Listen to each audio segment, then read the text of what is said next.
Have you ever felt a presence in the room? A shadow in the corner of your eye, only to turn and find nothing there? What if that shadow wasn't just your imagination? What if it was something ancient, something evil, waiting in the wings? Today, we're diving deep into the chilling world of Thi Daayan, Bollywood horror film that masterfully blends Indian folklore with modern psychological terror. This isn't just a story about a witch. It's a tale of buried trauma, lingering fear, and a curse that spans generations. Get ready, because we're about to unravel the twisted mystery of the Daayan that haunts from the past. The film introduces us to Bobo, India's most celebrated magician. On stage, he's a master of illusion, captivating audiences with impossible feats. But offstage, his life is anything but magical. Bobo is a man haunted, not by ghosts in the traditional sense, but by his own mind.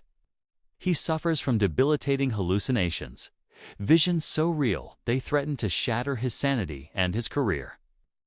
His girlfriend, Tamra, is deeply concerned, watching the man she loves spiral into a state of constant paranoia. Desperate for answers, Bobo seeks help through regression hypnosis, and that's when the real horror begins. Under hypnosis, Bobo is transported back to his childhood, to a small, eerie apartment where he lived with his father and younger sister, Misha. It was a happy, albeit simple life, until a mysterious woman named Diana entered their world. Posing as a governess, Diana quickly charmed Bobo's father. But young Bobo saw something else. He saw the truth. Diana was no ordinary woman. She was a Daayan, a witch, who preyed on children to sustain her own life and power. Indian folklore describes a Daayan as a terrifying entity, often a woman with an unnaturally long braid or choti, which holds her life force. They have inverted feet and can appear as beautiful and seductive figures to lure their victims. Their ultimate goal is to sacrifice a child during a specific lunar eclipse to become immortal. Young Bobo, obsessed with a book on witchcraft he found, became convinced that Diana was this very monster. He saw the signs, her strange behavior, her unsettling interest in his sister Misha, and the way she seemed to drain the life from their home. Bobo's childhood becomes a desperate battle to save his family. He tries to warn his father, but his pleas are dismissed as childish fantasies. The more he tries to expose Diana, the more isolated he becomes. The film brilliantly plays with this ambiguity. Is Diana truly a witch, or is this all in Bobo's overactive imagination, a child's way of coping with a new stepmother figure? This psychological tension is what makes the first half of the film so effective. We, the audience, are trapped in Bobo's perspective, questioning what is real and what is a hallucination. The climax of this flashback is both tragic and horrifying. Convinced that Diana's power lies in her long braid, Bobo devises a plan. During a frantic struggle, he manages to cut it off. But the consequences are catastrophic, in a sequence that blurs the line between the supernatural and a terrible accident. Both Diana and Bobo's beloved little sister, Misha, are killed in a fire. Bobo's father, devastated, blames him for the tragedy, a burden of guilt that Bobo carries into his adult life. The hypnosis session ends, leaving Bobo and the audience to grapple with a horrifying possibility. Was he a hero who fought a witch, or a disturbed child who caused his family's destruction? This is the trauma that fuels his present-day hallucinations. The guilt, the fear, the uncertainty, it has all festered for years. But now, the past is no longer content to stay buried. A new woman enters Bobo's life, an effervescent and charming woman named Lisa. She's a huge fan of his work and seems perfect in every way. Too perfect. Bobo starts noticing unsettling similarities between Lisa and the Diana from his past. The same mannerisms, the same knowing smile, the same chilling aura that only he can perceive. Is history repeating itself? Has the Daayan returned? Or is Bobo's fractured mind simply projecting his old fears onto a new, innocent person? Tamara believes it's the latter. She sees Lisa as a normal woman and Bobo as a man succumbing to his psychosis. The film puts us right in the middle of this conflict. We see events through Bobo's terrified eyes, where Lisa is clearly a supernatural threat. But then the perspective shifts, and we see a perfectly rational explanation for everything, making us doubt Bobo's sanity along with Tamara.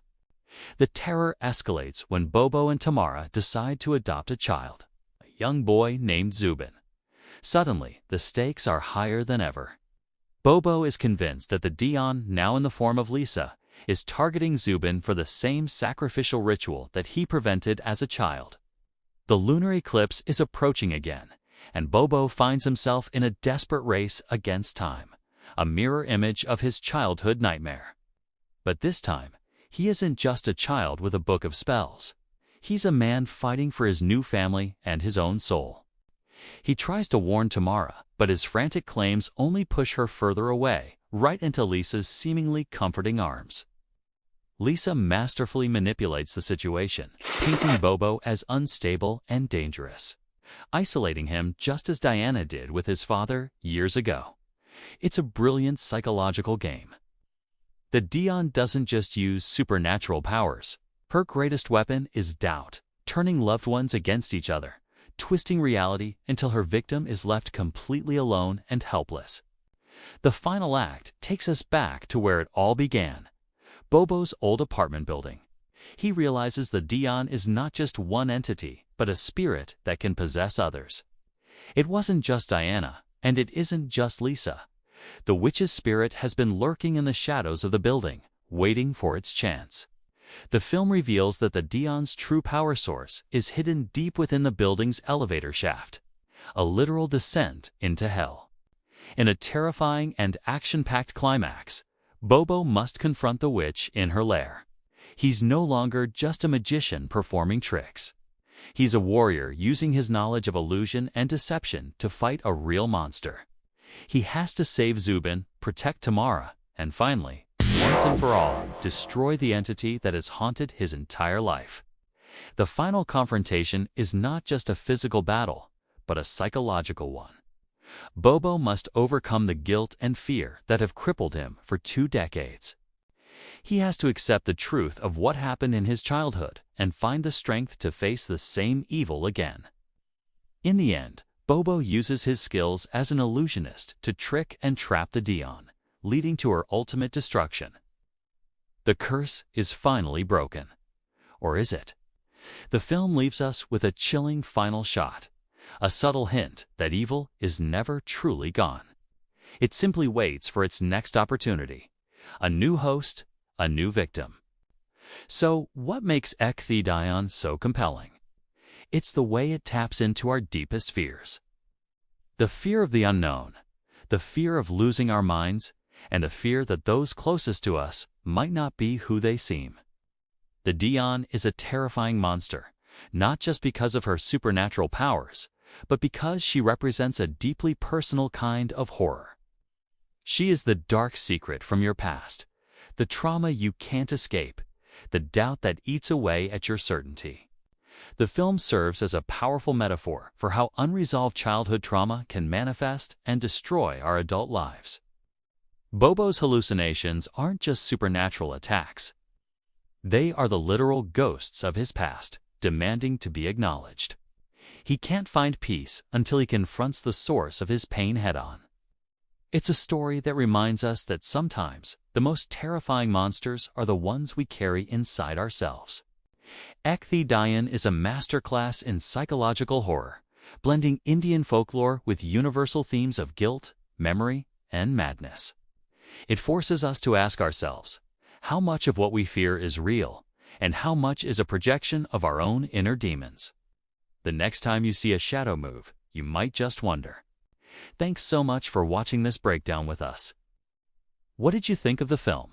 Do you believe Diana was real from the start, or was it all in Bobo's head? Let us know in the comments below. And if you enjoyed this deep dive, don't forget to like, subscribe, and hit that notification bell for more content. Until next time, stay safe and be careful of the shadows.